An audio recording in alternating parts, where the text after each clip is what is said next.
Most are afraid of unknown depths, skirting shores thinking world flat.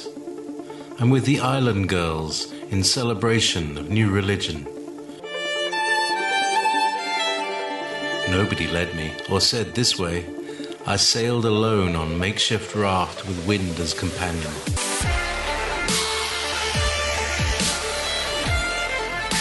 Fate for deliverance, confidence enough to assess new disposition.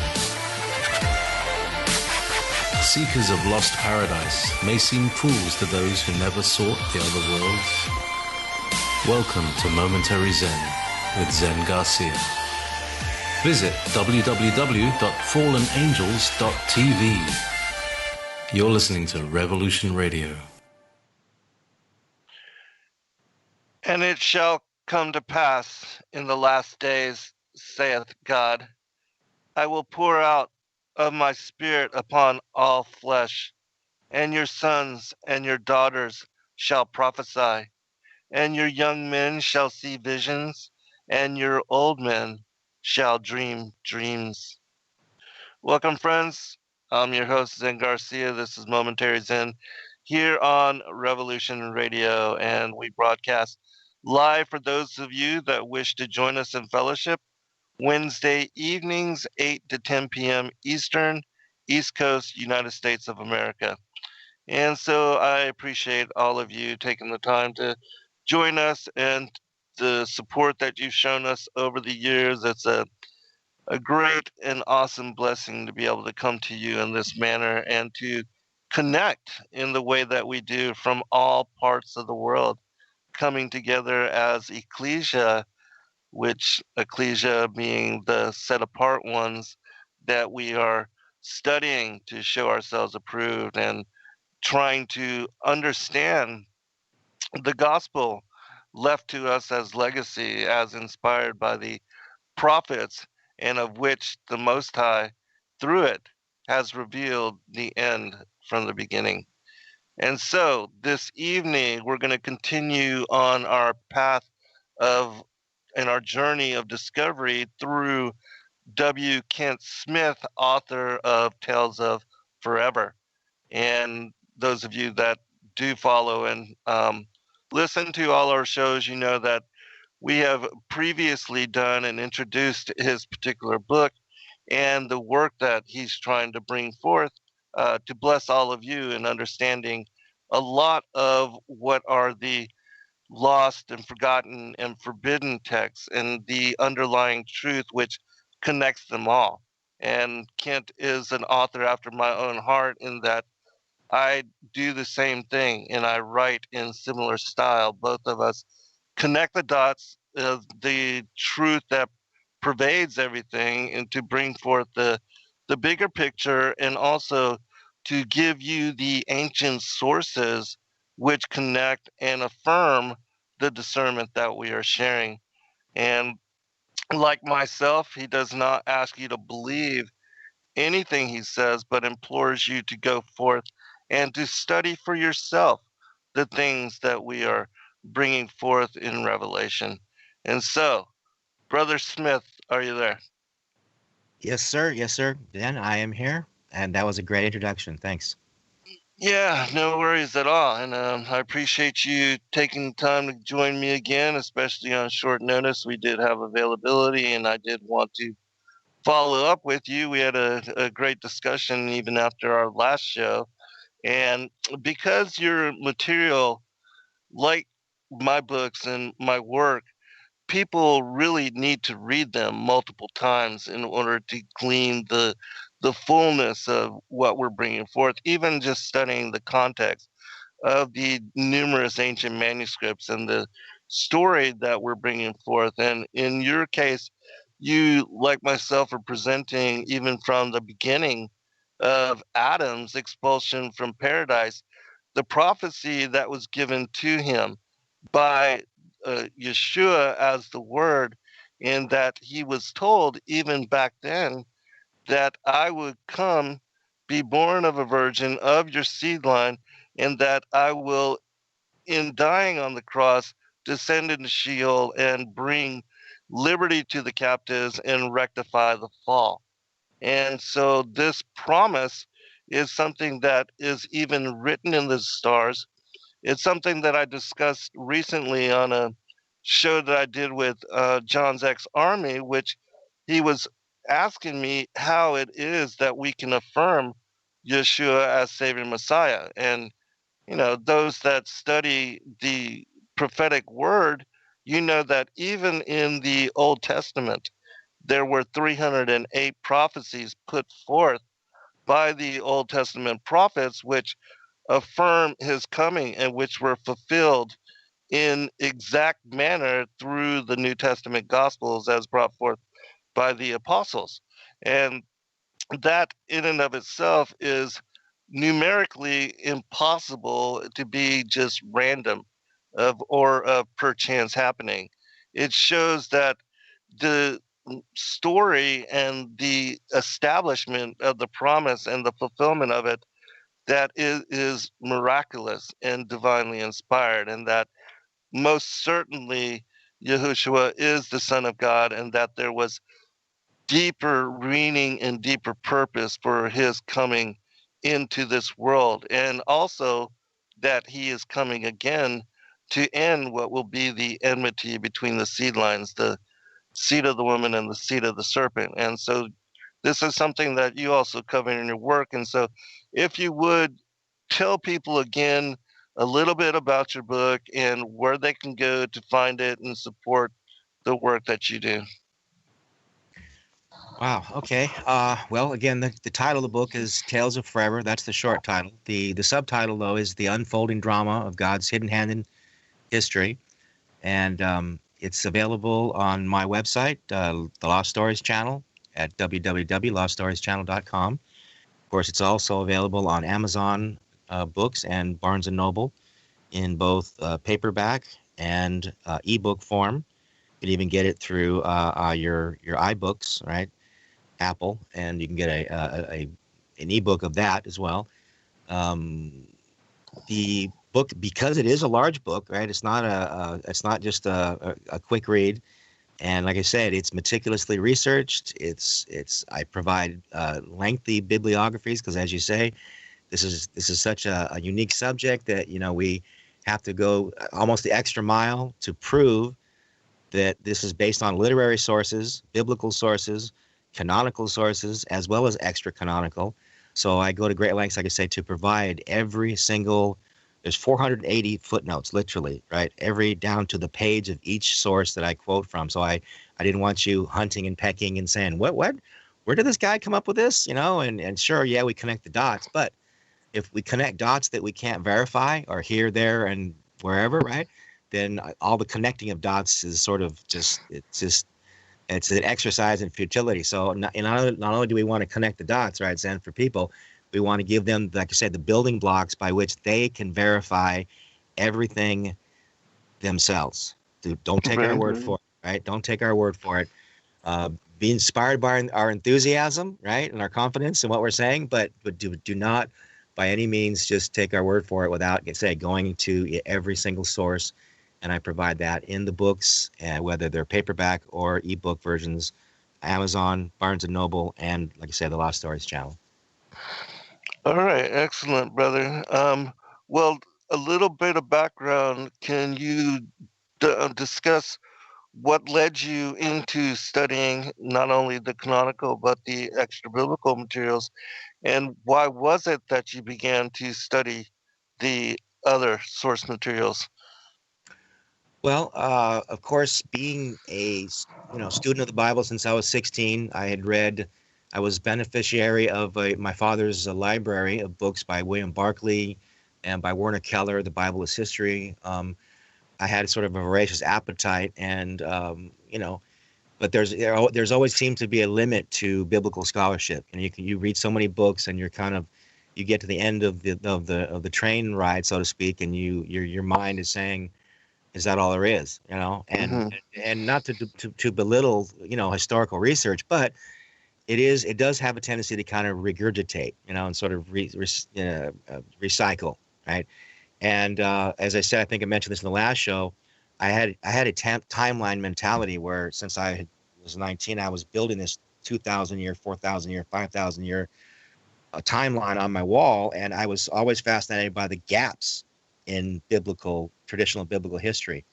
So it was at that point I became open to other teachers who would introduce me, thank God, to these books like the Book of Jasher. And I was struck by the fact that books like the Book of Jasher, which are mentioned in the canon, right?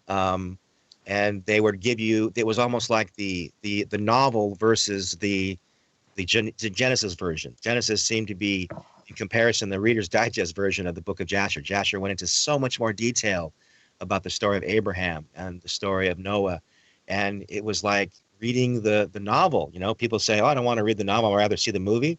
Well, that's what Genesis is. It's kind of the shortened, almost like like I said, the Reader's Digest version. And when you become introduced to books like Jasher, you're blown away by how much more flesh and blood, literally, these books have to make the stories of Genesis real, because so much of Genesis is very threadbare.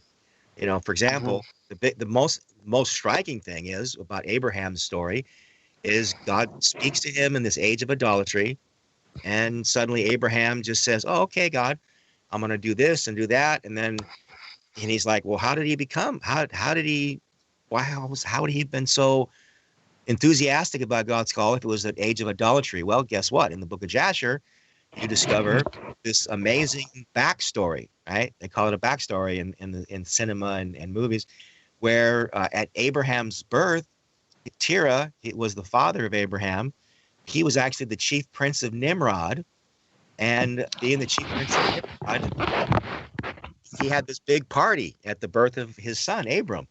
And just so happened that this star comes from the east and gobbles up four stars. And the Book of Jasher describes this really cool story. And the soothsayers immediately say, this star speaks of Abram, and we predict that his seed, the children of Abram, are going to destroy the kingdoms of this world. Nimrod's kingdom will fall, and suddenly it sets off this whole chain reaction, where then Abram must be spirited away to save him from the wrath of Nimrod once the soothsayers tell him about this prophecy that they've revealed.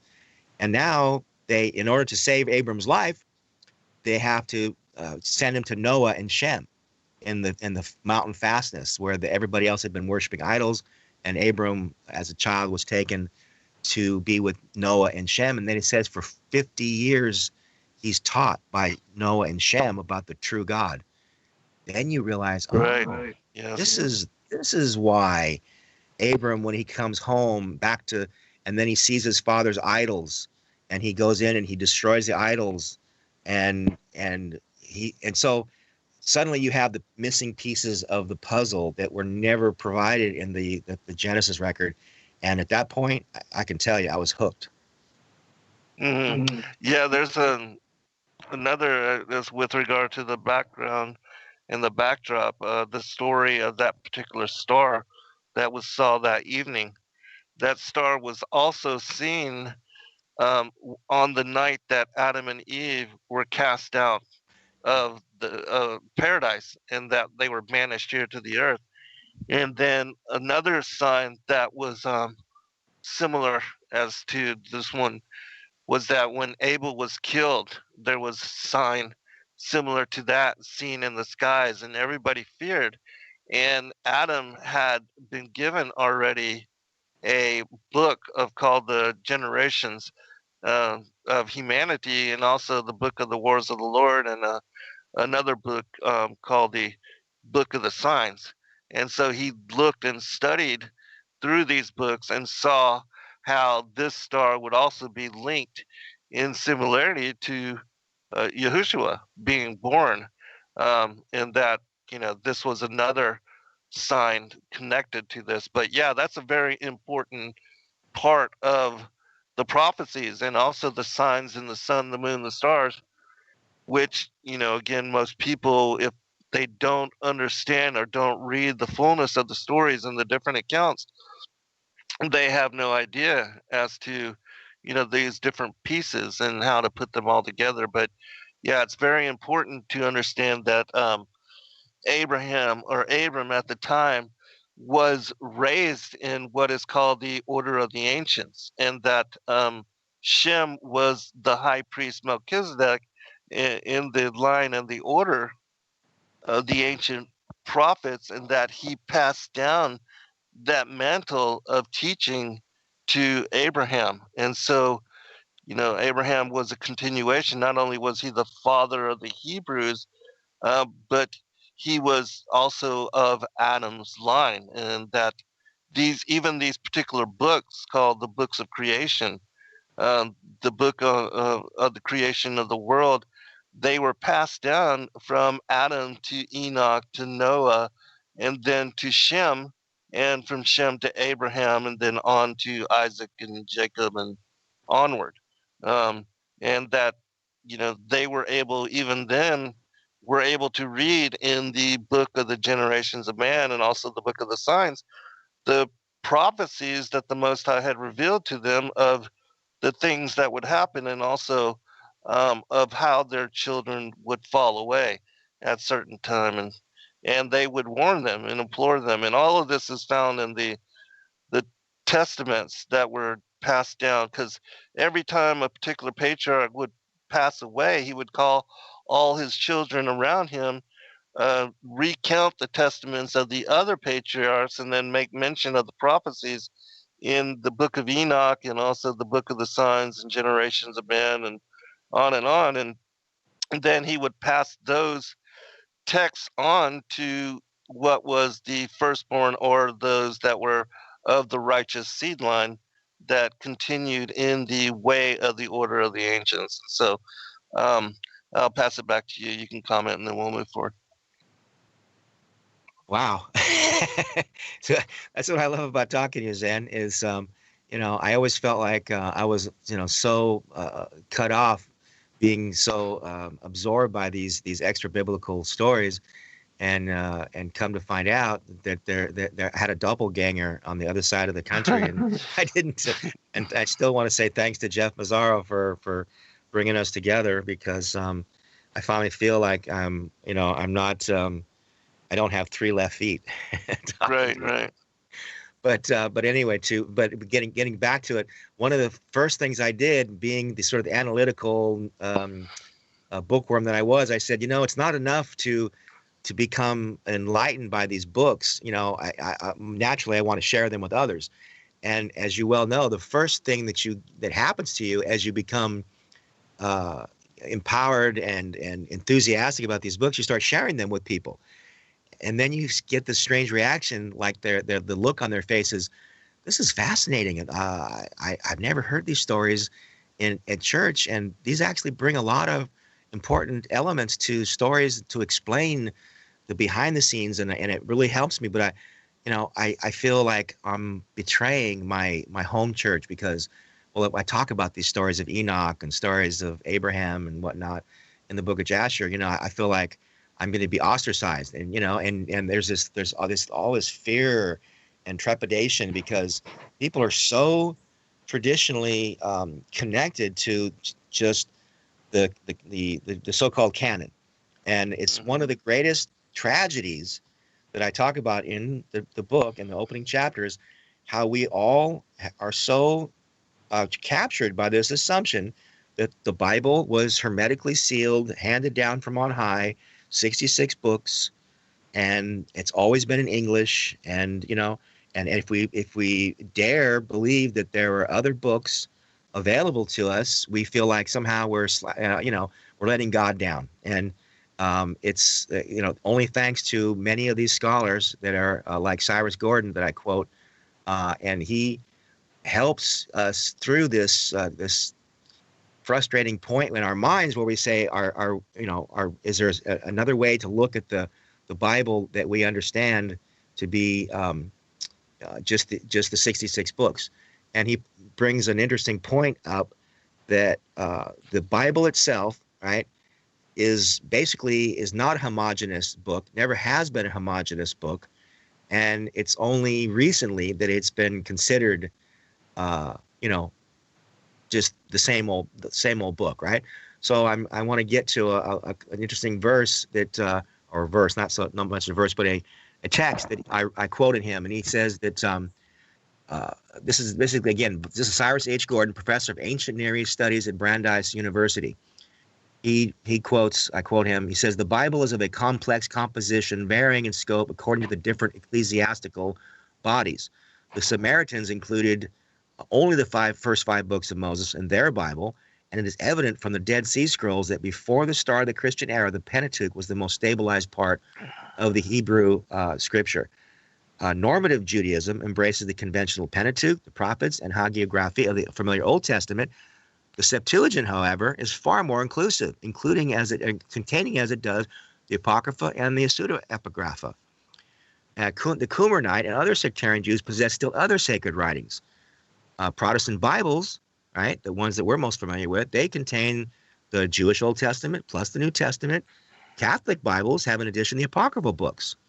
Then there are various Eastern Orthodox churches that include the different pseudo-epigraphica, and accordingly, there is no one biblical corpus, and the component books of either testament are in many cases extremely heterogeneous individually. That's big talk for every Bible throughout history has been a multifaceted, multivariated, or just not a homogeneous bunch of books, right? And this is where we have to sort of shatter the illusion that our Protestant Bible did not come with 66 books. For example, Edgar J. Goodspeed, right, who was our America's greatest New Testament scholar, he pointed out that the Apocrypha formed an integral part of the King James Version of 1611, as had all the preceding English versions from the beginning in 1382. So imagine if you told your friends and neighbors that since 1382, the Apocrypha was part of the King James. And it was only the Geneva Bible of 1600 that the Puritans brought over to America, where they finally started to ask that the Apocrypha not be in it.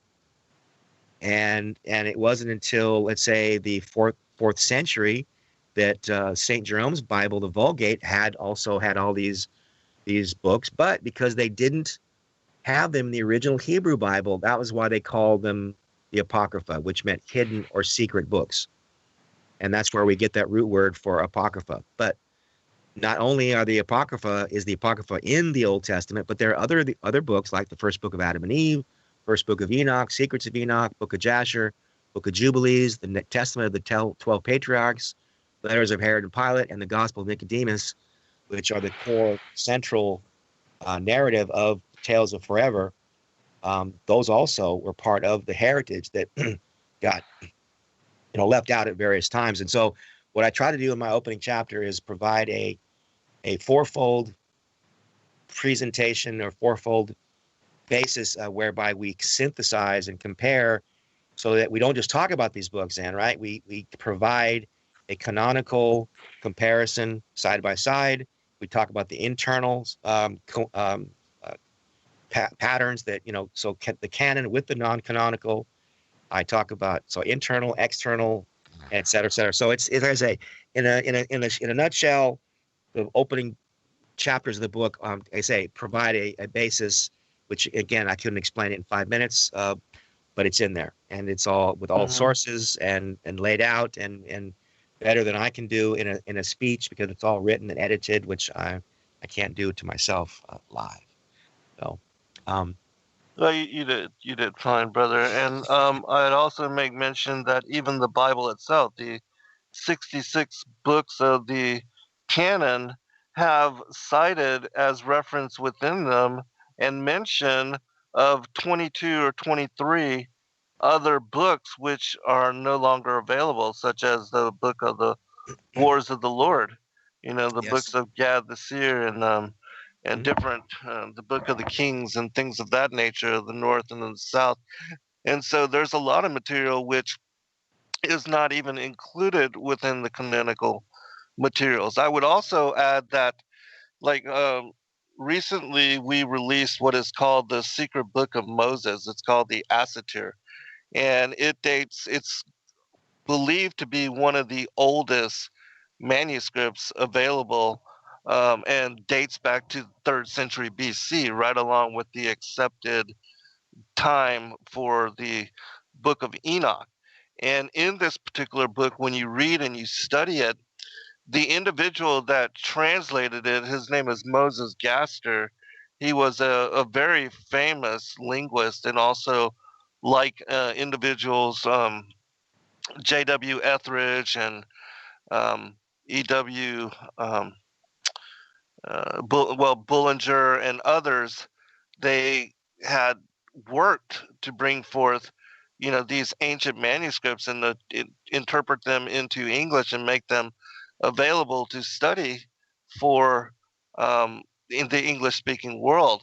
And he also did the Chronicles of Jeremiah, which is another one of mine, my most favorites with regard to studying the extra biblical stories, to gain greater insight into what is really ambiguous within the canonical materials. But he includes in the writing of this and the interpretation of this secret book of Moses, which you can only find at our website, sacredwordpublishing.com, this all these references, which in and of themselves are incredible to read and study, because they make mention of so many other accounts and so many other books which we do not have available to us any longer.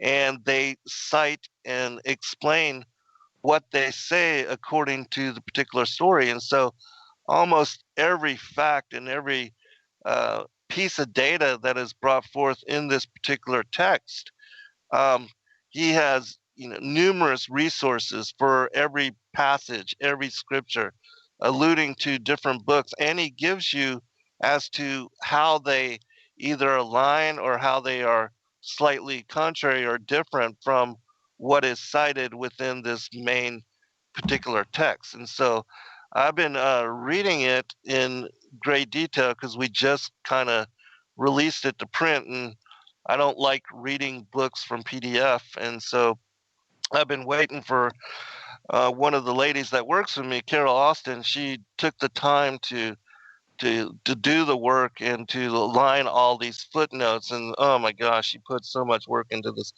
book. And also, we published it in larger font. And so it's been really nice here for the past couple days. And so I've been spending that time outside just reading this book. And like I don't know if you know about the Targum, but we do a weekly Targum study every Saturday on our Discord channel. And the Targum is the oldest translation of the Hebrew Torah.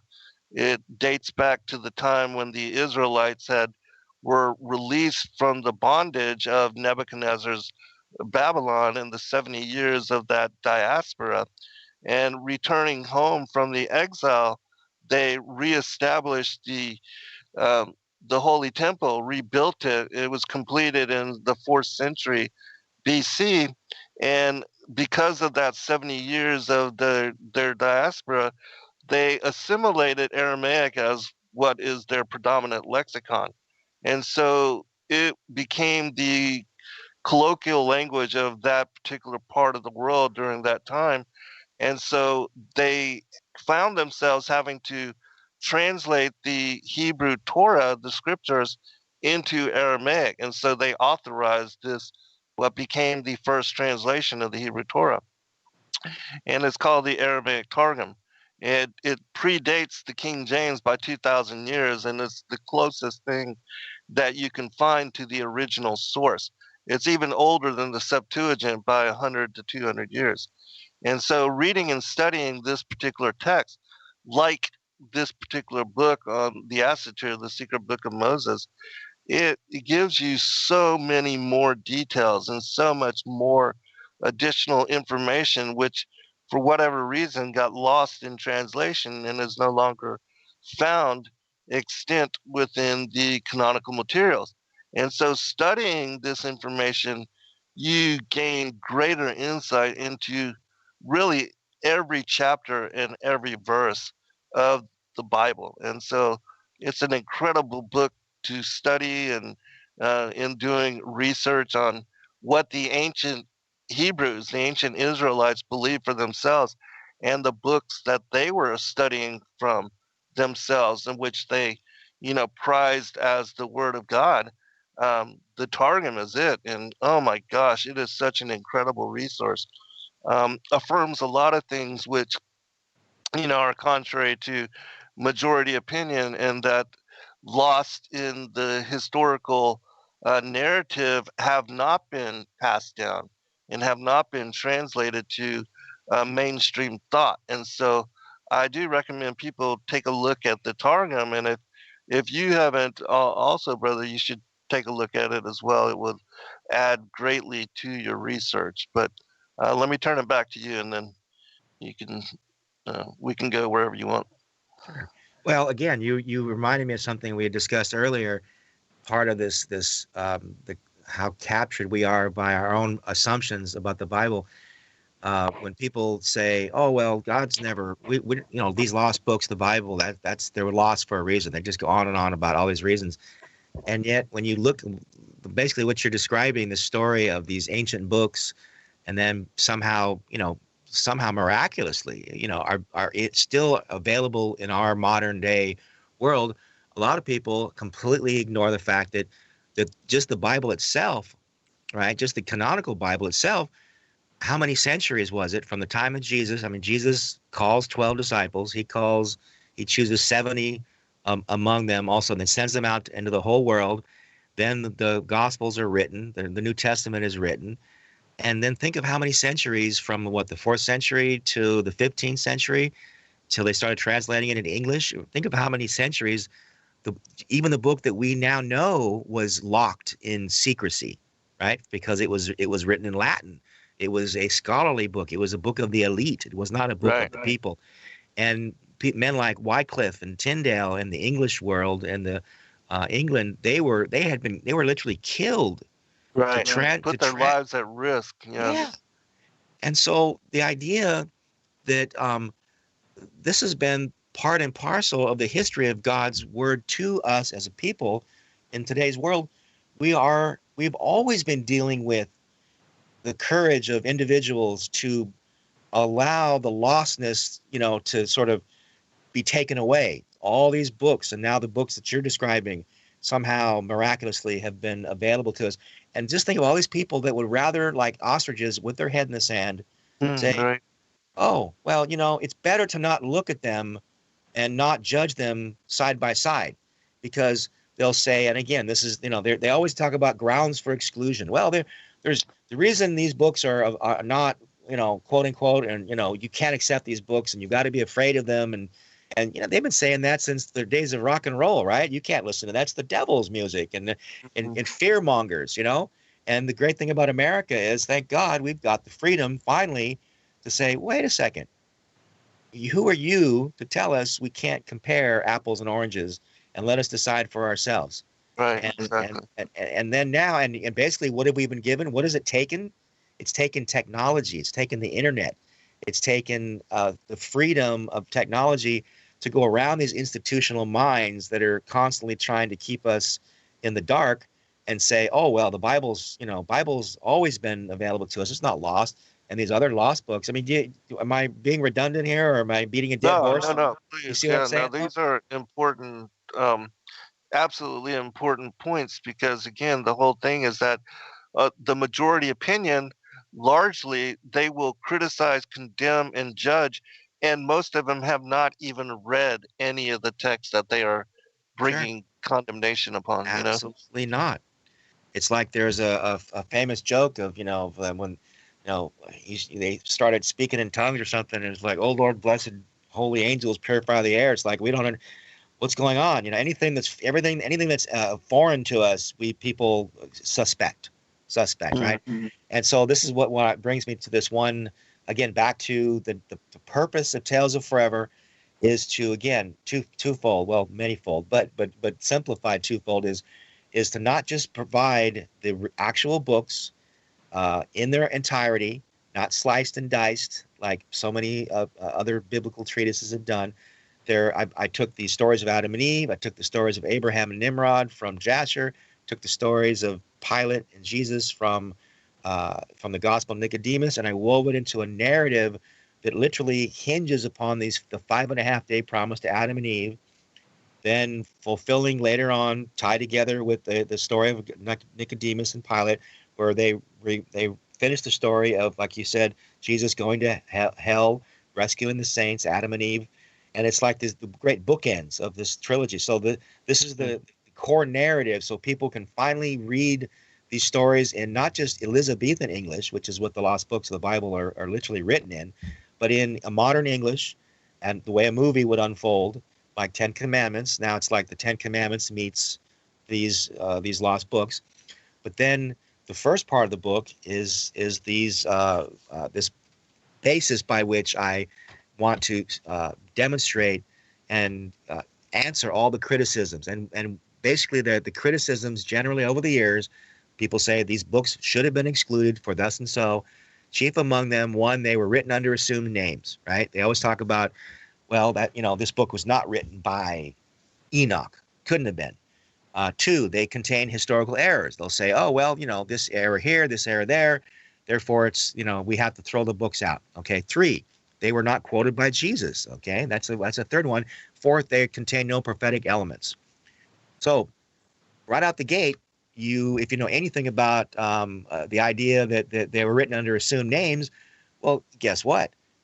For a long time, critics would say that Moses couldn't have written the book of the first 5 books of the Bible, right? So the Mosaic authorship has been under fire for many years by higher critics. And yet most Bible scholars will tell you, again, long before the 1st century AD, Moses was declared the author of Genesis, and Josephus, the 1st century Jewish historian, in keeping with this tradition, accepted Mosaic authorship. So if you're going to throw out the so-called apocryphal books based on the fact that they're not written by the so-called author, I might as well throw out the Pentateuch. Silly, of course. I'm being rhetorical. How about then not only the Old Testament, but how about books of Isaiah, Ezekiel, and Daniel?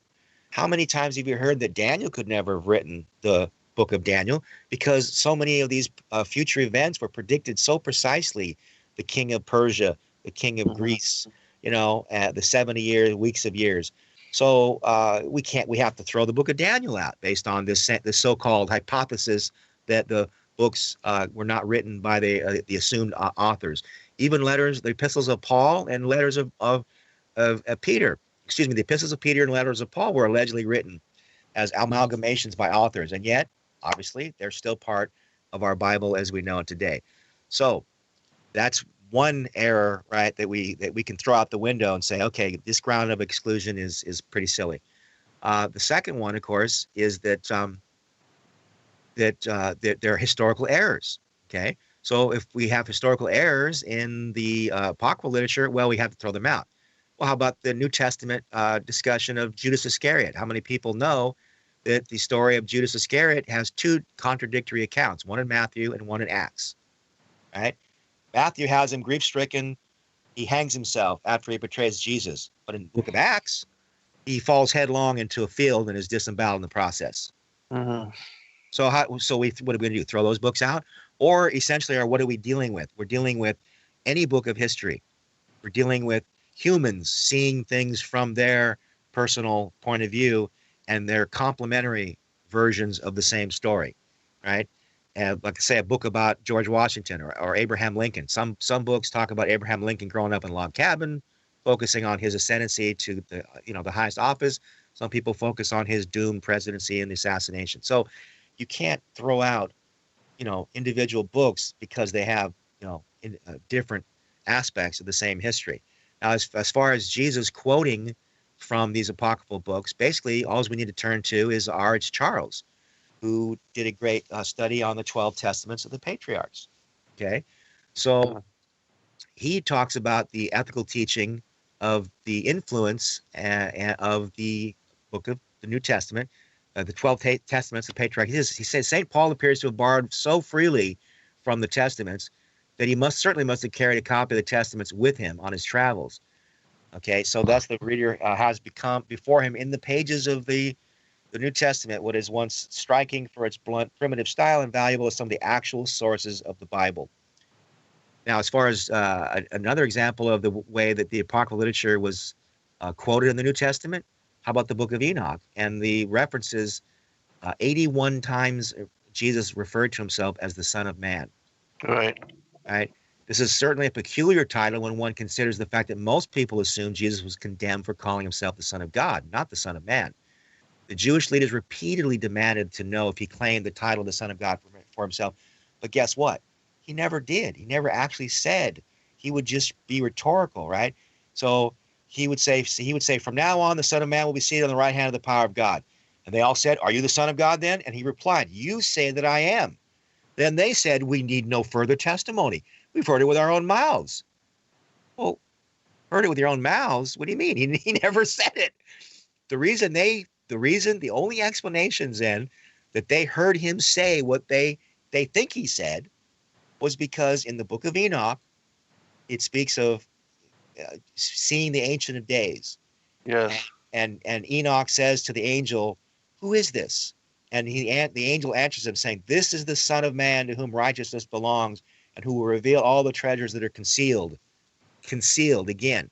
You pay attention to the clues, you're going to see this pattern again over and over. The Son of Man to whom righteousness belongs, who will reveal all the treasures that are concealed because the Lord of the spirits has chosen him, and his portion surpasses everyone in everlasting uprightness.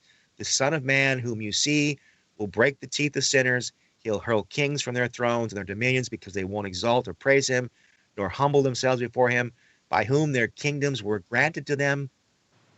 And this is the only way to explain the implacable hatred of the Jewish leaders toward Jesus, because this apparently ordinary man insisted on equating himself with the loftiest and mightiest figure in the Hebrew pantheon, saying he was the Son of Man, which you got it, right? I mean, I don't have to again beat the dead horse. This explains the hatred, not because Jesus said I'm the Son of God, but because the Son of Man. So Yes. you say that the son of the book of Enoch was meaningless. These people say, oh, you can't, because it's the book of Enoch we have is not the right one. They come up with all these different things. It's absurd that God would have this book so important in the days of Jesus, and he fell off his throne 2,000 years later, and he can't keep the same book to us. Right. It's crazy. So now Yeah. the last thing I want to mention in this again, I try to do like a fourfold aspect of always approaching these, trying to verify the authenticity of these books, the authenticity or the insistence that the apocryphal literature must be rejected because it contains no prophetic elements like the canonical scripture. But once again, in the first book of Enoch, we find innumerable references to the future events of the Son of Man, as we discussed. The Son of Man coming to reveal his truth.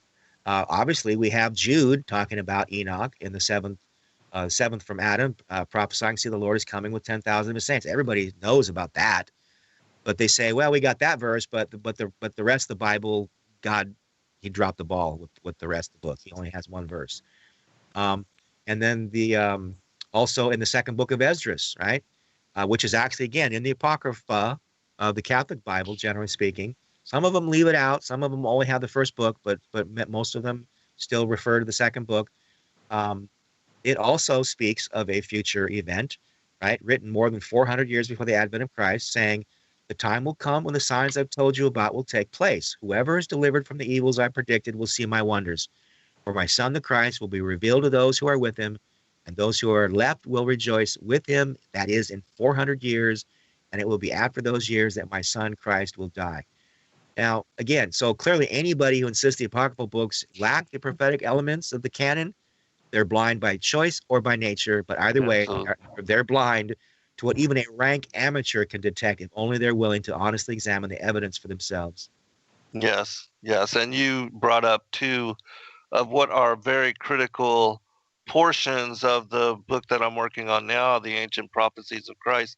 And I believe that, the references to the Son of Man and the prophecies contained within them about his coming and also his return, as we see it in the dream vision section, um, that this is one of the reasons why the book of Enoch was so targeted and so heavily opposed and still is, that the powers that be don't want people to read or to accept or even to open themselves to the possibilities contained within it, because it does bring to light and bring to truth so much that is veiled within the canonical materials, not only with regard to the Genesis 6 narrative, the fallen angels taking on and mating with the daughters of Cain, creating a race of giants, the men of renown, but also with the astronomical aspects of the biblical cosmology revealed in the book on the courses of the heavenly luminaries,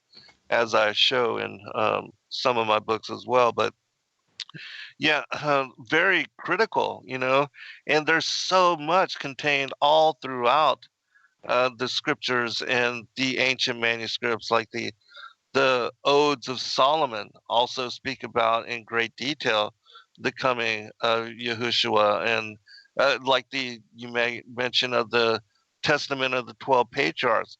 It's full of details and the prophecies of the coming of Yahushua. And I also, again, that's one of the texts that has been mostly eradicated, and confirmation of it was found also in the Dead Sea Scrolls. And so we know that these books, and they make mention of the books of Enoch, and how the 12 leaders of the 12 tribes knew from reading and understanding the books of Enoch as to what would occur in prophecy, and to their line and to those that would fall away. And we see this also, that Christ did allude to the book of Enoch in that very controversial passage, Matthew 25:20, I believe it is, where he makes mention of that the angels are not given in marriage. And that actually was a reference to the book of Enoch, chapter 15, where it speaks about the watchers Yep. not being given wives because they were immortal, and that they were Right. spiritual beings. Yeah. Yep. And That's in so, my book too. Yep. yeah, so critical. Yeah, so we have just about 8 minutes before the first break. And so I'll turn it back to you to cover and to continue, leading it, whatever you'd like. And then we'll bring forth more of this in second hour. Okay. So again, to continue with this foundation, because like I say, when you look at all these different books, and first natural reaction is, okay, well, where do we start, right? As lay people that have jobs 9 to 5, they're taking care of the kids, like we need a handle, right? I mean, we need a pair of glasses, so almost like the decoder ring to say, how do we verify this for ourselves, so we have a foundation of belief, a frame of reference that we can build upon.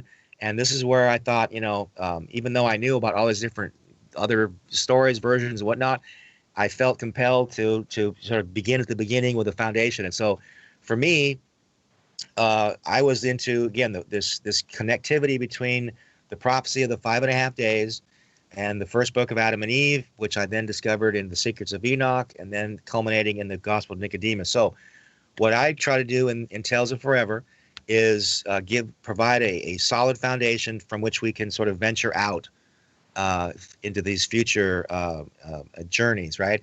So what I do is I say, okay, the first thing we're going to do is we're going to provide the way that the 5,500 year prophecy from Adam to Christ is going to provide us a framework to unravel two of the mysteries that I'm setting forth in the book Tales of Forever. Because again, in order to verify the historical veracity of the 5.5 days, it's gonna demonstrate that God's faithful. Because remember, in life, we're besieged on every side by doubt and despair, and everything that it causes us to doubt God's faithfulness. Mm-hmm. And so we as believers are constantly within our own heart, frustration, wondering, is God faithful? And we're dealing with, these negative people who are saying, oh, you're a fool to even believe in any of this. So my opening question is, is God faithful? Is he in control? Well, we can confirm he's in control if we can prove he's faithful. And part of his faithfulness, obviously, is if he says to Adam and Eve, I'm going to show up in 5.5 days, and he shows up 5,500 years later, God's faithful, and if He's faithful, He's in control. So those are the two most important things that we can learn as Christians in the face of all this death and despair and agony and just the fallen nature, right? So what I set out to do again is to provide this 5,500 year chronology, and immediately, of course, I then admit, well, wait a second. Well, I grew up with 4004 BC from Bishop Ussher. Whatever happened to that? What's this 5,500 business? Where'd that come from? Mm-hmm.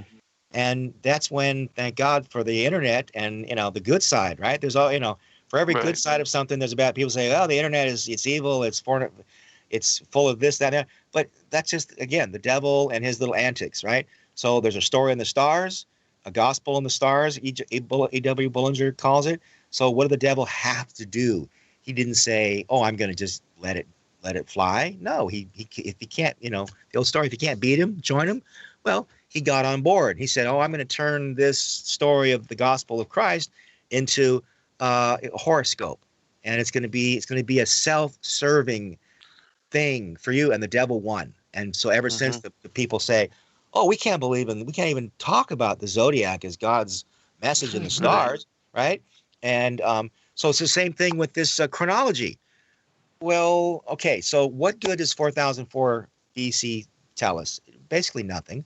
But when you can actually discover it through the research that is provided through the internet, I discovered an 1856 book called The Dissertation of the Sacred Chronology, written by one Nathan Rouse. And he just happens to point out that for 700 years after the commencement of the Christian era, the average estimation of the period from Adam to Christ was some 5,500 years. Wow. Now you have to realize this is not just a little story called Adam and Eve that people say, you can't believe in that. That's just a bunch of made up stuff. Well, again, what are the odds? Would you want to go to Las Vegas on the odds of the coincidence of 5,500 year, not just for the first 700 years, because imagine, for the first 700 years, no one ever even discussed 4004 BC. And then it just happened to connect with the 5.5 days of the text of Adam and Eve. And I'm going, okay, now I feel like the old saying, you're getting hot, you're getting warm, you're getting warmer. Oh, you're getting a little warmer. So I said, well, I got to know more about this thing. So then I find out that not only did Nathan Rouse write this, turns out all the church fathers subscribed to a biblical chronology that was found in the earlier Greek version of the Old Testament called the Septuagint, one that was dramatically different than the Hebrew version or the Masoretic text. So concerning this ecclesiastical controversy between the Septuagint and Masoretic versions of the Old Testament, Rouse went on to say, Bishop Michael Russell, in his observation on the subject, states that the Septuagint chronology was used before the advent of Christ, was followed by the church fathers, and appears not to have been called into question until in the 8th century. Venerable Bede, remember him, the good old Venerable Bede? He suddenly decided, oh, well, we don't believe that. Said, but fortunately, his innovations were so ill received by his contemporaries, he was denounced as a heretic for taking upon himself to assert that the Redeemer of our race was not born in the 6th millennium of the world. And so it turns out that in the years, and check this out, so in the year 691, a general council of Constantinople placed the creation of the world in the year 6199, which placed the creation at 5,508 years before Christ. And he says, however, this date had been used down to the close of the 7th century and continued with the Septuagint. Now to finish it, because it's not only the first 7 centuries, literally right up to the Reformation, it carried over. And so if you were living before the Reformation, you would be shocked if anybody started to try to tell you that it was 4004 BC. And he says, hey, the reason this is important is because we're trying to demonstrate God's faithfulness, not just trying to, razzle dazzle you with a bunch of figures. So the idea that the Book of Enoch and the secrets of Enoch. Hold on, brother. We're at a break. We'll pick it up on the other side. Be right back for a second hour.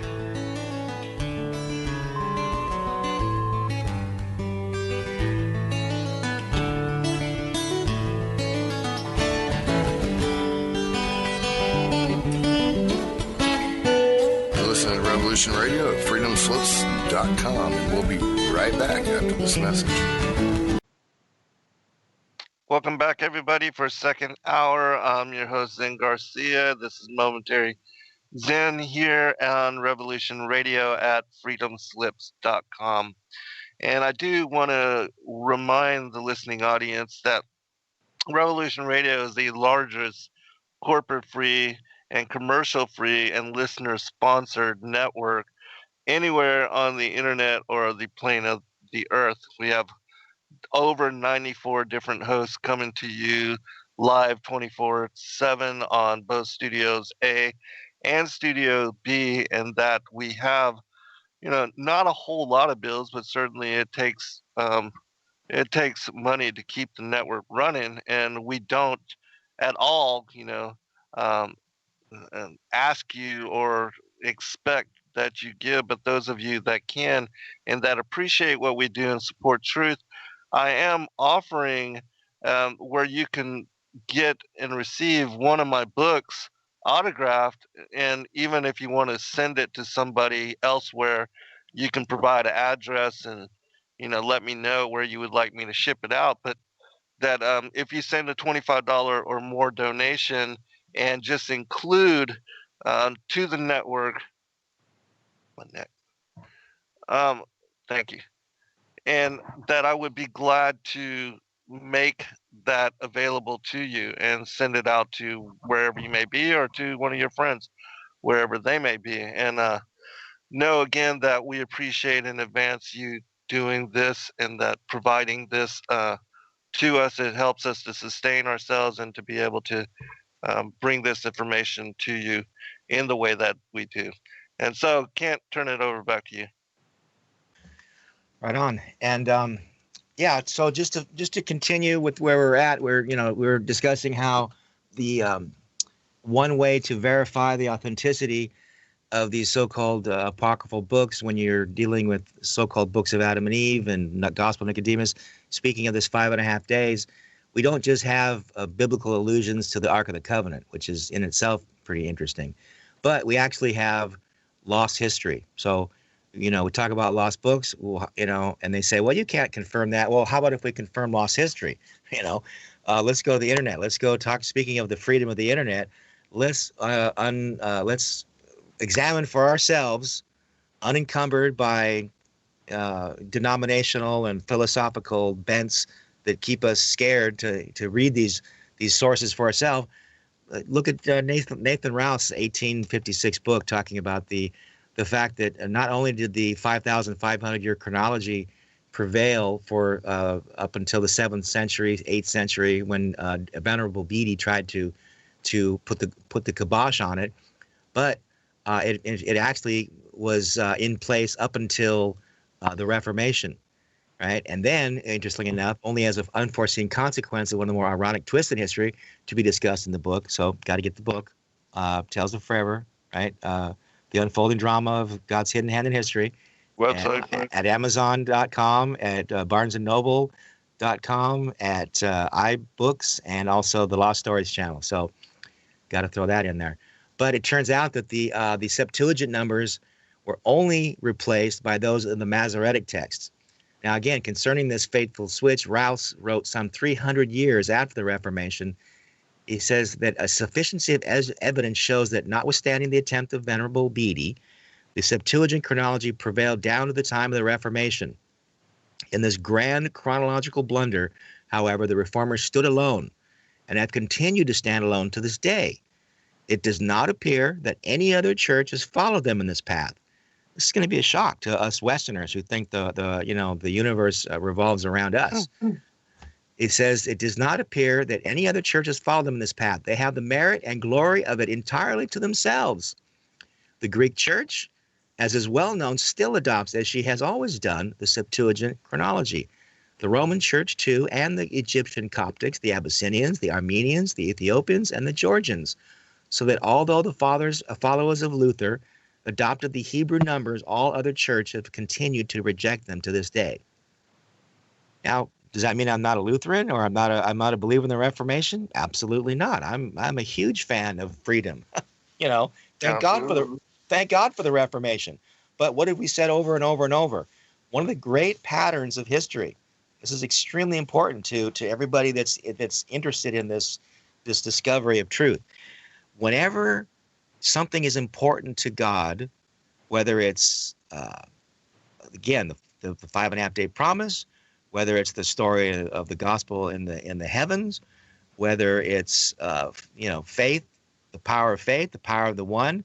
What is the devil going to do? He never leaves it alone. So just as God is understandable. I mean, we don't have faith, blind faith. We have faith because we see the patterns of God and his rescue effort throughout history in the Bible. That's what the Bible is for. We see a pattern of God's faithfulness. But the Bible is not just a book of God's ways. How about, has anybody ever mentioned to you that the book is also a book about the devil's ways? His pattern, and his consistent pattern over and over is to constantly get in the crowd. He can't beat him, so he joins them. So in this case, the greatest turning point of human history, the Reformation, had one little quirky downside that, again, is so lost to history that it's literally this window into so many more truths, and rightly so, because now we have the historical evidence of a 5,500 year timeline, not just a promise in the book of Adam and Eve, not just a reference in the Secrets of Enoch, where it talks about, we discussed in the last show, where we said Adam and Eve, according to Enoch and Secrets of Enoch, they were in the garden for 5.5 hours, therefore they were out for 5.5 days.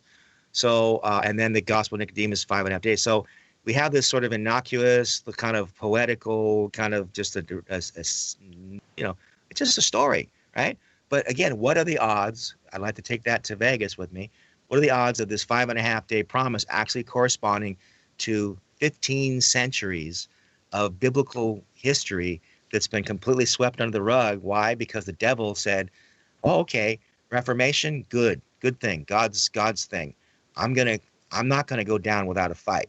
I'm gonna do one final little," and I'm just, my cinematic brain, figures this out.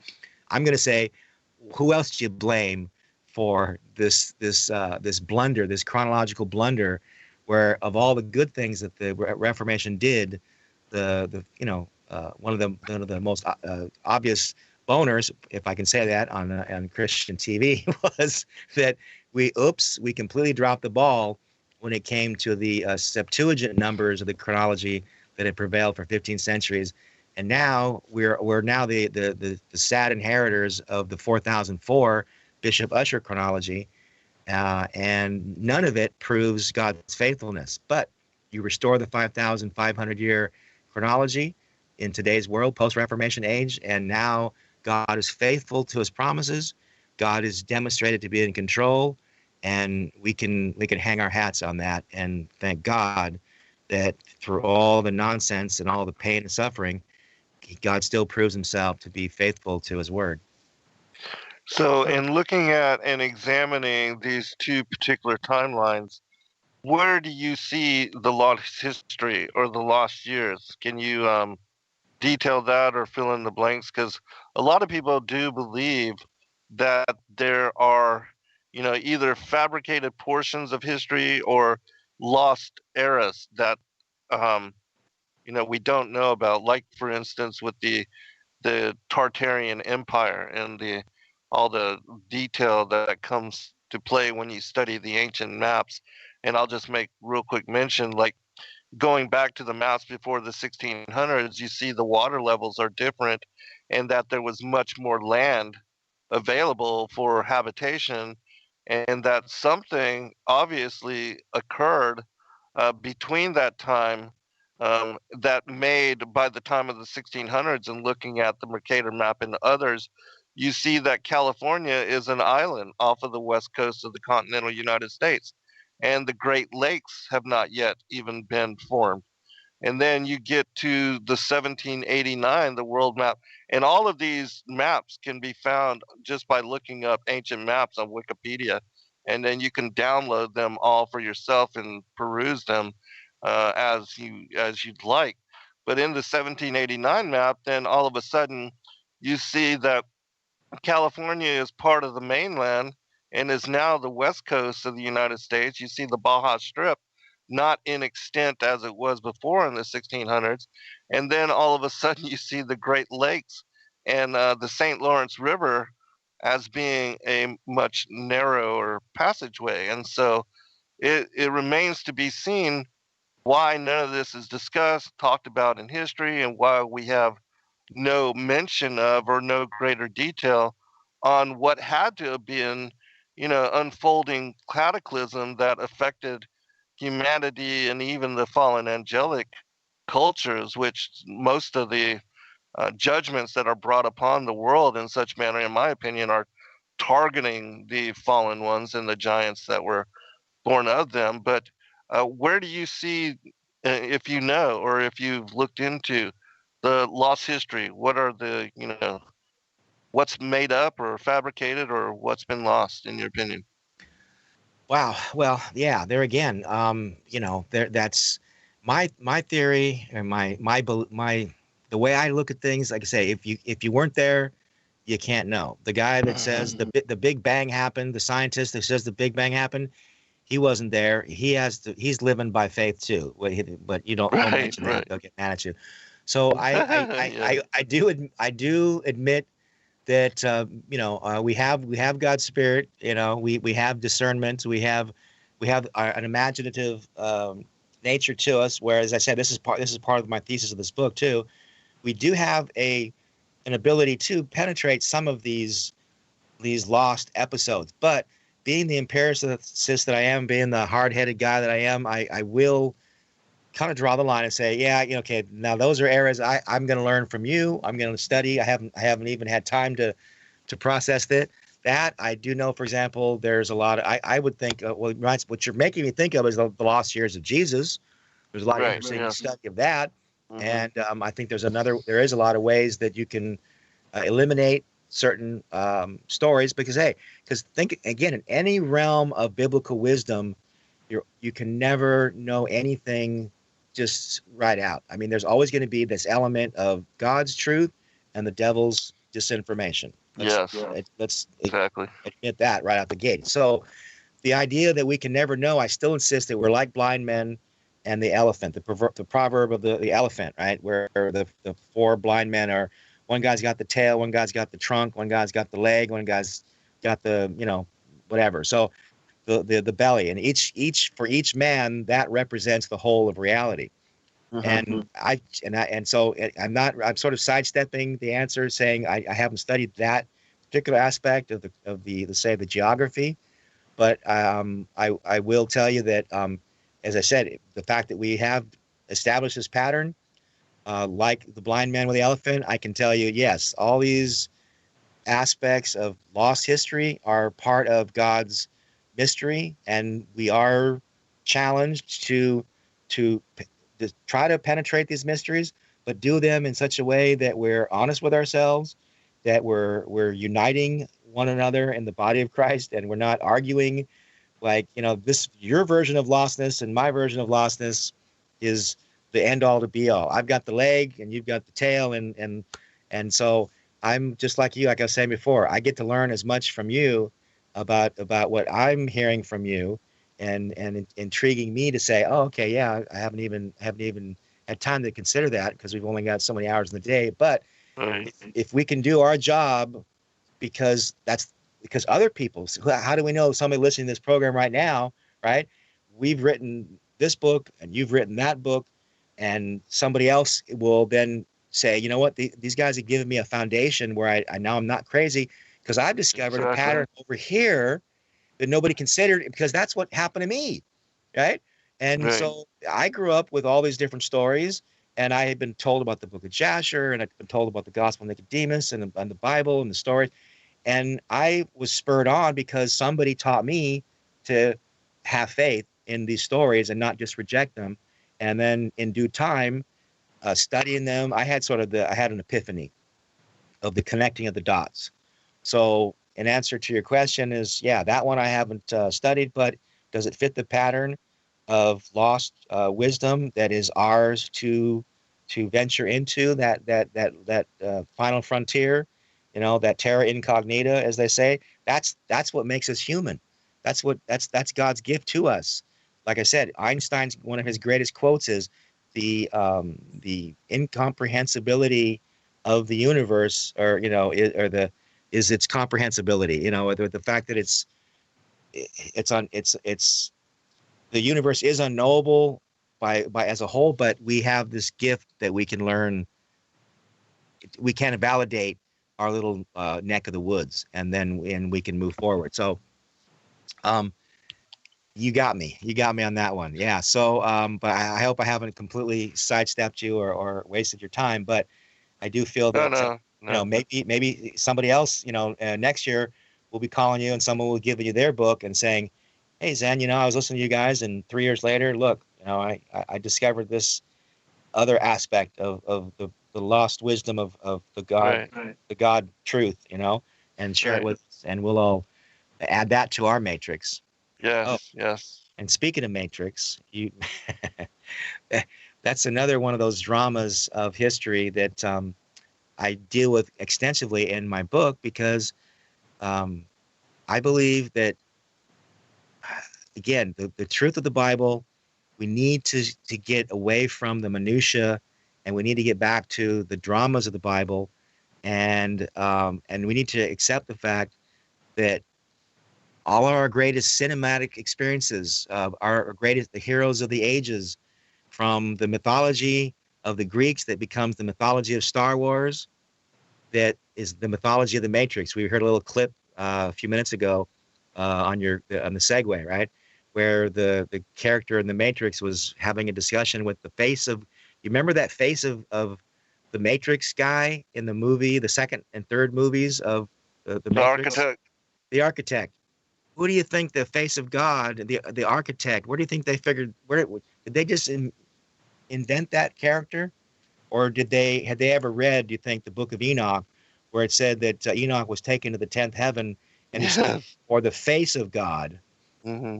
and the face of God told him about the lives that we're living, and we're going to live, and then we have these books, and that's the basis of this idea that God walked and talked, with Noah, excuse me, with Enoch, and he took him, and he had these prophetic books, and then he built the knowledge of the future of mankind in the Pillar of Enoch, hearkening back to our first discussion. And again, it's all in the book, in Tales of Forever. Again, using the story of Enoch as the writer. He was both the narrator and the custodian of God's intention toward humanity, and it's all in the book.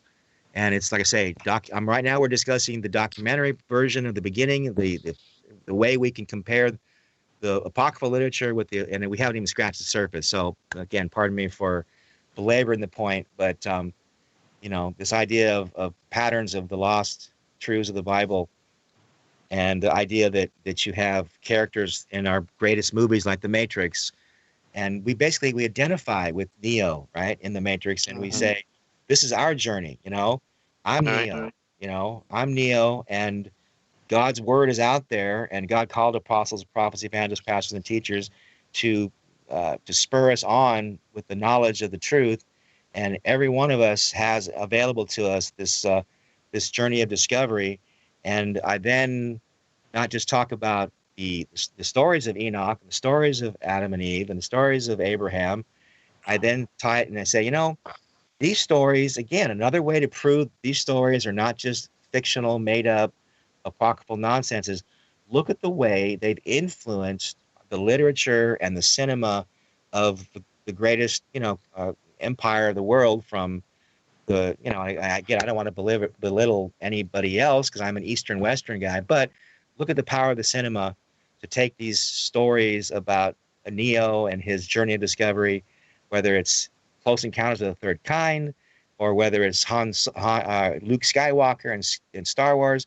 These stories are archetypal stories that all harken back to the one man journey that finds its origins in the book, the greatest book of all time, whether it's old, new, or in between testaments. It's the Bible, Hmm. reinvented. So Yes. I find that I find that irrefutable and unmistakable. And it's, again, I discussed that in much greater detail in the third act of Tales of Forever. So, Yeah. The other thing with regard to coming to discernment on, the Bible and a lot of the extra biblical texts being inspired is their prophetic nature, which shows you that, especially when, like Second Esdras and the Book of Enoch, that you see the end from the beginning being revealed, and that 1/3 of what is even written about within these accounts is written for the fig tree generation, and for our, in my opinion, what Enoch said was a distant and remote generation that would, come to pass in the last days. And I do believe we are that generation, which is why we are seeing so much coming to light. But you're right with regard to all of the answers. Nobody has it all figured out. Nobody has all of the answers. And so that's why we must fellowship with one another and share conversation and dialogue to bring forth, so much of the pieces that so many people have, and especially those that otherwise may never even get opportunity to present their material, that have been lifelong researchers, even like with yourself writing these books and not having, a platform to discuss them, and that now doing these radio shows is going to bless so many people and also put out into the world and into the internet space access to this particular knowledge, and people will be able to pick up this whole paradigm and begin to examine it further, and perhaps, as you said, building upon the foundation that we've laid, they'll be led in different manner to discernment, which will help us to, you know um, to come to the answer of, well, what are the lost years? What's the specific lost history? What is fabricated? What is made up? And what is perhaps just disinformation? Because ever since the beginning, even since the war in heaven, when Lucifer declared that he would exalt himself above the stars and the clouds of God, that he would establish his throne on the sides of the north and above the mount of the congregation. The war has been on since that time, and God has been conveying and inspiring and having recorded through the prophets what is truth and what is prophecy as revealed from the end, from the beginning. And the seed of Cain and the progeny of the devil, they have been at every turn of the way counterfeiting, eradicating, destroying, and also usurping, um, and changing, and making fit for their benefit, um, the different religions and faiths that came to be known as, the pagan and Gentile and fallen angelic, the worship of a pantheon of gods and goddesses. That these two different ways of being, one, as far as the kingship passed down through the line of Cain and rule with impunity by these bloodline elites, and then the way of the priest in service to humanity and to your brother, and love God as you love yourself and as you love your neighbor and even love your enemies. These two ways of being have been at contest and in opposition with one another since Cain and Abel, and the murder of Abel as the first victim of this war between the enmity between the seed lines. And so all throughout history, since the beginning of modern humanity, you have had these two powers and these two organized structures of both evil and good at interplay with one another, one bringing forth truth and the other corrupting it. And so that's why the dilemma of what we are receiving now, we have to kind of wade through and ask the Holy Spirit to assist us in discerning what is truth from what isn't. And so that's the difficulty, because the matrix is so all consuming that now, especially, many people are discovering everything that we've been indoctrinated into and led to believe and brainwashed into accepting is false.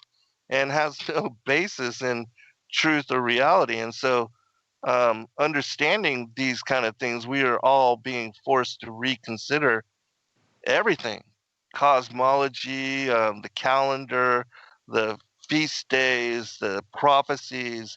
Um, but again, with regard to what you can stand on and side with as truth, it's only the prophetic word and that which is been inspired by God that we know has been 100% accurate. For instance, like the vision and the interpretation of the statue and the idol representing the four kingdoms by Daniel. The timeline, the 70 weeks, and the connection to the Son of Man, also mentioned within that particular text. And that we find again so many things in the excluded, abandoned, forgotten, forbidden, disappeared, and forbidden texts. These prophetic truths, which another thing that quickly to bring up in Second Esdras, we see that there was a time after the destruction of the Second Temple that all of the works again were disappeared. That both times during Nebuchadnezzar's day and also during the time of Rome, that the destruction of the temple, the heritage of the scrolls and the manuscripts and the legacy of the prophecies and the testaments of all the apostles, patriarchs, and prophets, all of that was lost. And in the time of Esdras, we see that all this was reestablished by him and four other scribes, fast writing scribes, that they were That's right. given I an talk about that. elixir. Yeah. Yeah, they given an elixir and they restored to us all of what was the lost manuscripts. But God told them even then to only share, Yep. what was 120 or something like that of the 200 plus books, and to keep the other one third for only the elect. And Right. so we see that during that time, even with the restored promise and the restored manuscripts, that God preserved for the elect a huge portion. Because, again, most people with the majority opinion, they can't understand these advanced teachings, and not even understanding the most basic, they would only be confounded and confused and led to judge and condemn the other manuscripts, which are for the elect alone. But let me get you to comment on this, and then I want to make Yes, mention of I do. the Nag Hammadi stuff. All right, go ahead. Yes, because this is an interesting point. I discussed this in actually the end of the book, and when I'm trying to tie everything together, I'm trying to take the 5.5 day prophecies. I'm trying to take the evidence in the Ark of the Covenant, the Spear of Destiny, the pyramid, and the shroud, and I'm basically bringing it all the pieces together after you've read the whole book. And one of the things that I point out again is the fact that what you're just talking about is that Ezra was actually very much like a post-day, if you could call him that, because he's still an ancient guy. He's actually like a second Enoch, in the sense that like you say, the same way that Enoch was given the books and told the stories by God. This book, it was actually called the Book of the 70. And believe it or not, we've read about it in the Gospel of Nicodemus, when we talked about the very end where he reads from the books. Annas and Caiaphas, they're confessing to Pilate that they actually counted in the chronology of their Bible. They said we found this in one of the book of the 70s. And what I did, as I was saying, that isn't it interesting that the Septuagint, I mean, everybody knows the Septuagint was really written by 72 scholars, 12, it was 72, right? How do we divide 72 up into 12, right? So there were so many scholars from each tribe, and it was actually 72 books. And yet, for some strange reason, everybody knows that Septuagint means 70. So how is this disparity between the 70 and the 72? It's kind of like, you know what I mean? It's like one of those unknown little kind of things. And I point out that it's because these so-called 70 books that Ezra was given had such a imprint on the biblical world, the Old Testament world, that they they were still essentially by calling the Septuagint the 70, even though it was 72 scholars, right? Because you have heard the story behind why they call it the Septuagint, and they always say, oh, it has to do with how many scholars wrote the thing, right? And Right. and it was and yet it's like the story of the emperor's new clothes. Well, let's not mention that 72 is not 70. It's like, okay. And so the 70 books that Ezra wrote actually were so powerful in their minds that they didn't call the Septuagint the 72, they called it the 70, which is, again, we lose that idea of the words, right? It's like when we call the Bible, say, do you believe in the Bible? We're really just saying, do you believe in the book? Because Bible just means book, right? So Septuagint just means, do you believe in the 70? Oh, well, you mean you believe in the Septuagint? Yeah, okay, sure. And but what I say, I find so interesting that just is again these patterns. So just as Enoch was a type of Christ, that and that Christ was a substance of Enoch, in a sense, just as Elijah was fulfilled in John the Baptist, we have these similar patterns. So that Enoch was like a precursor, and then Ezra was just like a latter day fulfillment of Enoch. And so he writes in the second book of Ezra, he says, the world is a dark place, Ezra says to God, and its people have no light. Your law has been destroyed by fire, so that no one can know that you've done what you've done in the past or what you're planning to do in the future. Please send me your Holy Spirit so I can write down everything that has been done in the world from the beginning, everything that was written in your law. Then in the last days, people will be able to find the right way and obtain light if they desire it.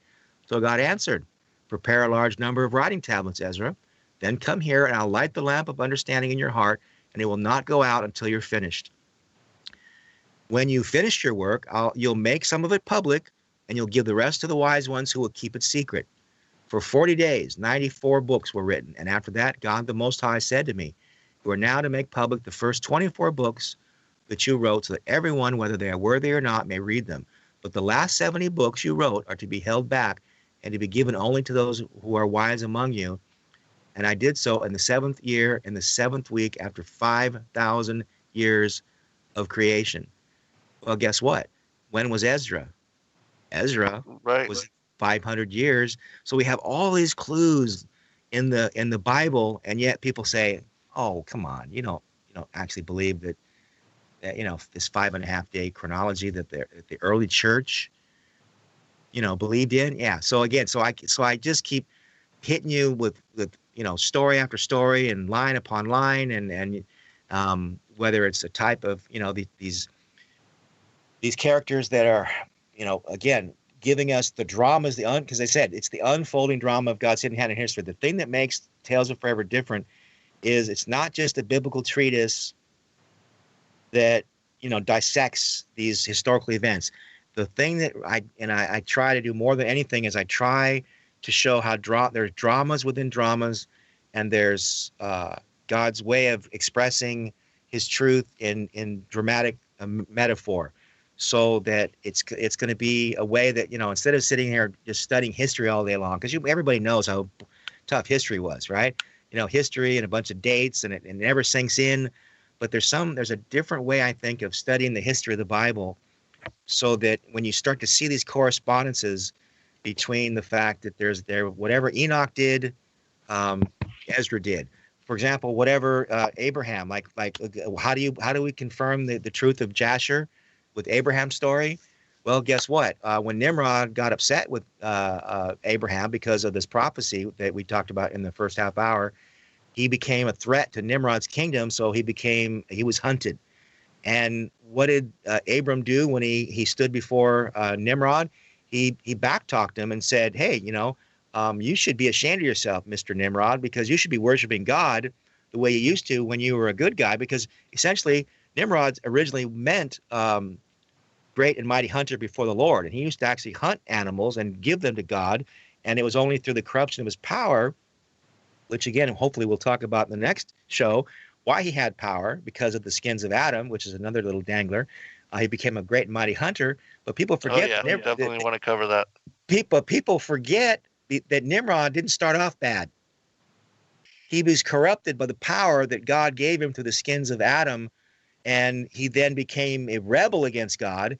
And then when Abraham was going to destroy his kingdom and it became a threat to him, what did Abram do but backtalk him like a typical, your typical guy who knows God now because of the knowledge that Shem and Noah, his fathers, gave him. And where does Noah, where does he end up? Do you remember where he ends up? Like, remember the little story of Shadrach, Meshach, and Abednego opposing Right, in the Nebuchadnezzar? furnace, right? So Nimrod says, your dad was right about you. You are a little evil, and I'm going to throw you in the furnace. And Nimrod throws Abram in the furnace, as the book of Joshua describes, and he survives for 3 days, not 4 days, not 5 days, not 12 days. He walks around there for 3 days after his brother Haran dies burned to a crisp, and Nimrod ends up not believing. He comes to his, finally, many people are killed because they're all trying to figure out how Abraham is surviving. Now, the reason I bring that up is everything that happened to Abram then happened to future generations. The same way. So you have this consistent patterns, as I said, the unfolding drama of God's hidden hand in history. So God has given us a way to couch our minds, I think, and say, these are fabulous stories. These are unbelievable stories. They're so unbelievable. Either the guy that made him up is God, or the guy that made him up is such a genius. How could these manuscripts that were over here, Book of Jasher over here, Book of Nicodemus over here, that's separated by centuries of time, New Testament, Old Testament, and yet when you have a connectivity mind, you have a pattern-seeking mind, you see that there is a dovetailing of all these types and shadows, so that Abram was in the fire for 3 days, as Jonah was in the belly of the whale for 3 days, as Jesus was in the heart of the earth for 3 days. And I once heard somebody say a really amazing thing, that either I worship the God who inspired the Bible, or I'd worship the guys that wrote this thing, because their genius is beyond human ability to have laid all these little dramas. It makes it, I've always been bugged by these so-called code seekers in the Bible, because you got to be a mathematical genius to figure out these so-called mathematical codes of the Bible, right? Not the dramas of history, because even a child can learn and see this pattern recognition of when you take the time to compare these dramas of biblical history, and then they become a way that we can then confirm the truthfulness of a book of Jasher that is being said to us. Well, there might have been a book of Jasher at one point, but the one that we have on our bookshelves, that's a forgery. Well, not if you're paying attention. Like you say, if you're one of those guys that never reads it because your grandma told you shouldn't read it, or the guy at church says, well, you shouldn't read it. You know what I mean? Yeah. But you literally take the time to read it, or dare I say, take the time to listen to us talk about Tales of Forever and inspire you to actually get your own copy, to take the journey on your own, page by page by page. It's only a few hundred pages, give or take. but there's no quick fixes. I can't. It's not like, again, speaking of the Matrix, I wish I could just download in the same way Keanu Reeves downloads Kung Fu, and he's like, dude, I know Kung Fu. Well, in a way, books are that. Books are like that, Yes. So my promise to you, is download the book, right? Like the way any human would. You don't have to meditate. You don't have to do exercises. You don't have to genuflect. You just read the darn thing, compare the notes, compare the sources, and you too will know Kung Fu, called the dramas of history, and then you will begin to see the patterns that are unmistakably proofs and ways to authenticate the veracity of these so-called non-canonical books. Yes, absolutely. Which brings me to another point I'd like to bring up before we get to the end of the show, which is flown by, in the fact that we see in the Nag Hammadi codices that all of these books are cited, even in the opening chapters, to be the secret books of John or Thomas or James or whatever, and that these books were given to these apostles by Christ after his resurrection, and that they were, texts that were not available to the majority. And confirmation of this is the fact that when these texts were discovered, and they date back, to the time of the early church, that the Essenes were persecuted at that time, they separated themselves from the Pharisee church, and they preserved these manuscripts. And it shows to us what they were reading and what they were studying.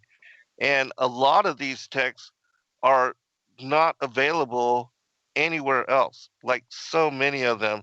Yeah, we do have the books of Enoch, and even then, we had two Aramaic copies of the Book of Enoch discovered as part of the Dead Sea and Nag Hammadi collection, and yet we don't have those interpreted and translated and made available to us. We get the broken, fragmented pieces, and that shows you also that the elites are hoarding this information for themselves. But so much, the majority of those texts are not available in the historical record.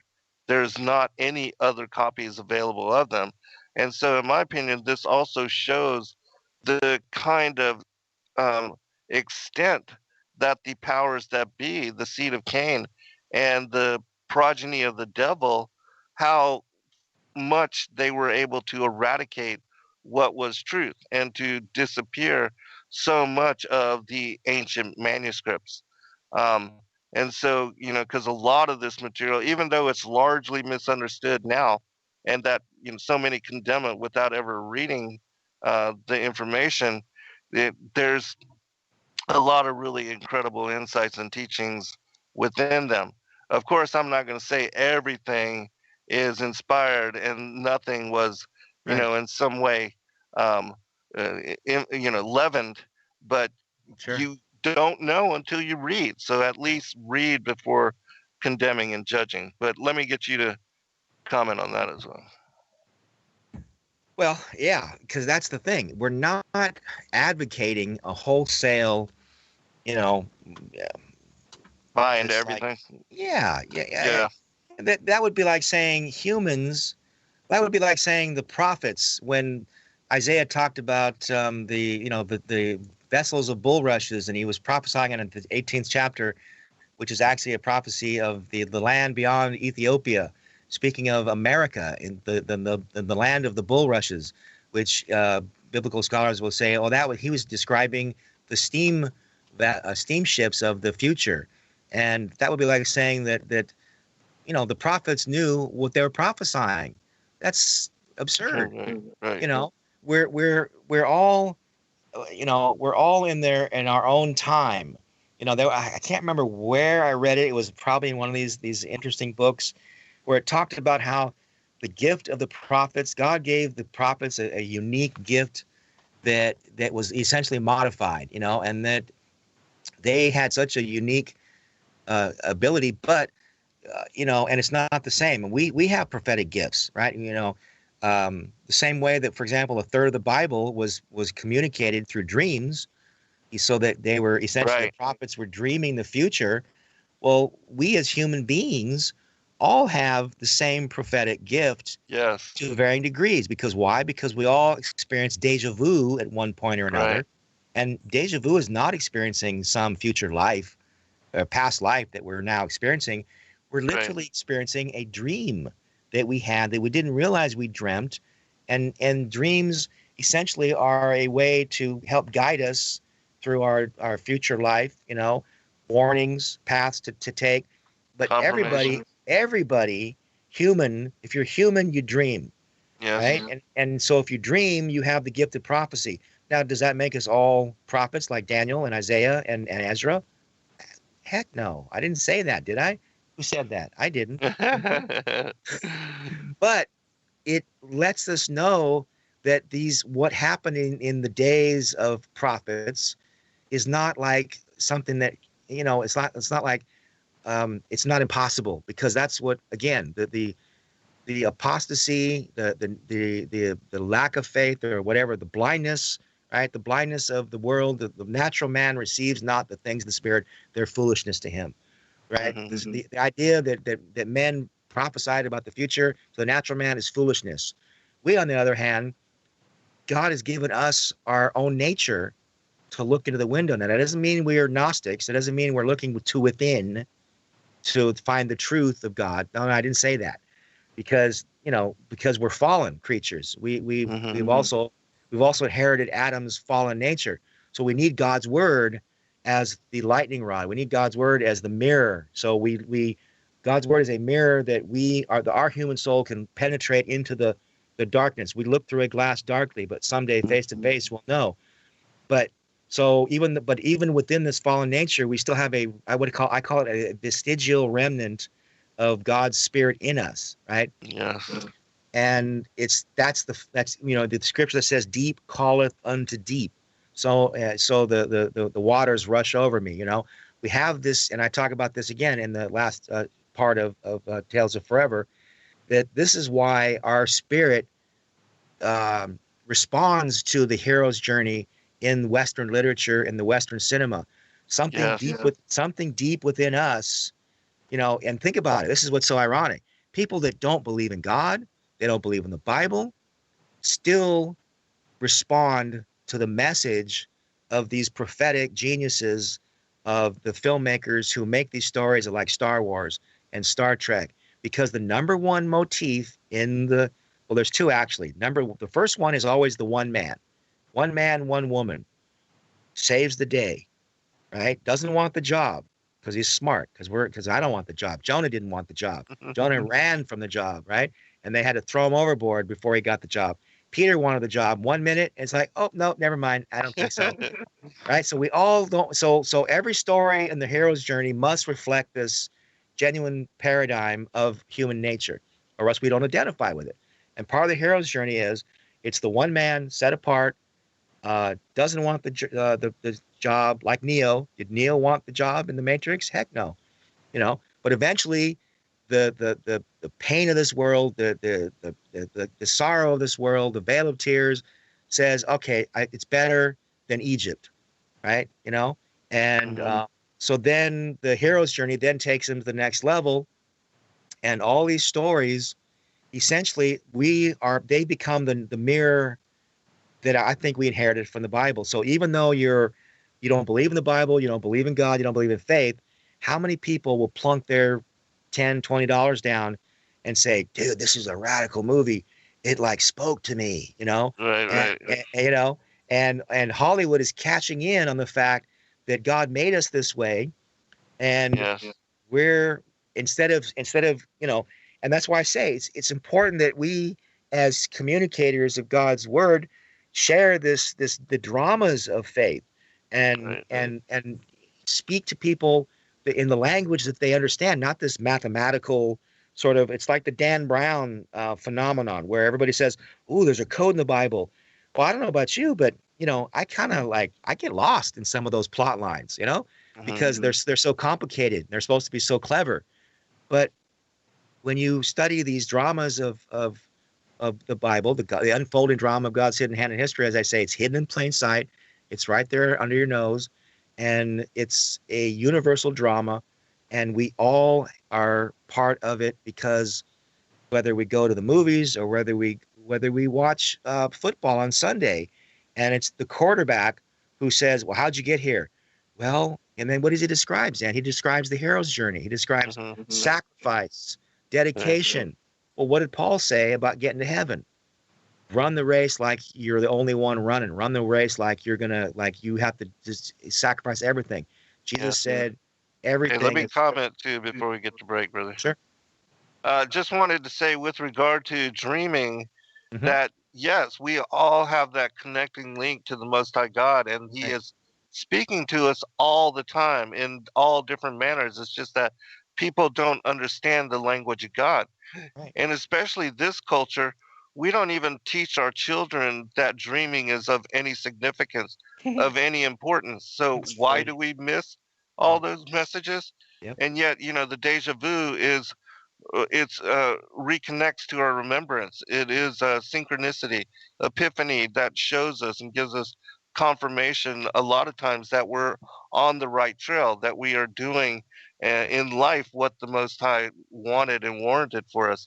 And so, yes, these kind of things and these kind of skill sets have been lost, but there are those in the world, like for instance, some of the indigenous people, they teach their children to hold dreaming significant. And a lot of those people are able to, because of that, speak to God and to receive the messages of dreaming and also receive prophetic dreams in that manner. But again, in this culture, we wake up, don't even consider dreams or think about them in any manner, and begin the immediate process of getting ready for school or work or whatever. And because of that, we cut off the communication and the dialogue with the Most High and this particular medium for receiving and being given truth and prophecy and message and all that. But we got 1 minute, brother. I want to give it over to you.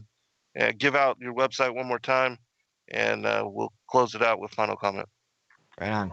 Well, before I do, again, I want to say thank you, Zen, for your belief and your courage to help me spearhead this thing. I want to say thanks to my other friend, Dennis Tracy, because he was the one guy that's been with me on this, besides my other friends I mentioned the last show. But I want to mention Dennis because he's been with me on every incarnation of the story. And the Tales of Forever, you can get it at, as I said, Amazon.com, W. Kent Smith, Tales of Forever, the unfolding drama of God's hidden hand in history, whether you want the ebook or the paperback. You can get it for a lesser price on my website in ebook or in paperback.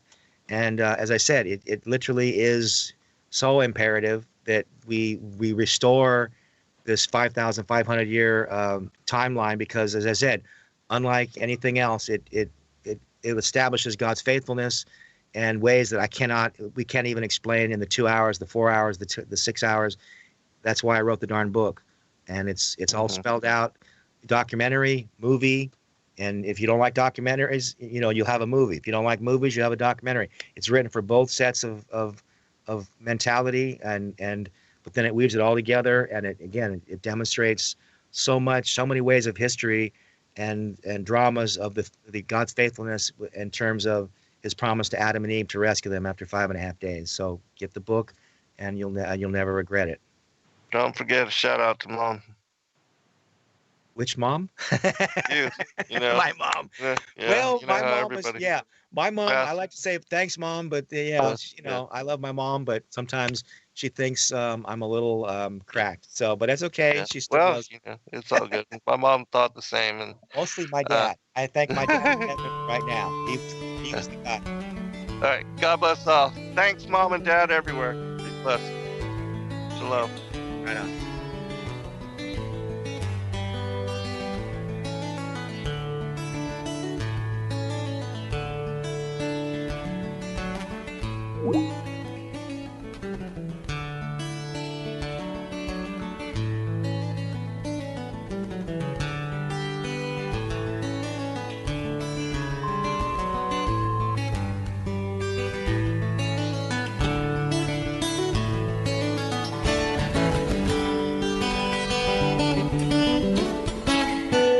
Listen to Revolution Radio at freedomslips.com, and we'll be right back after this message.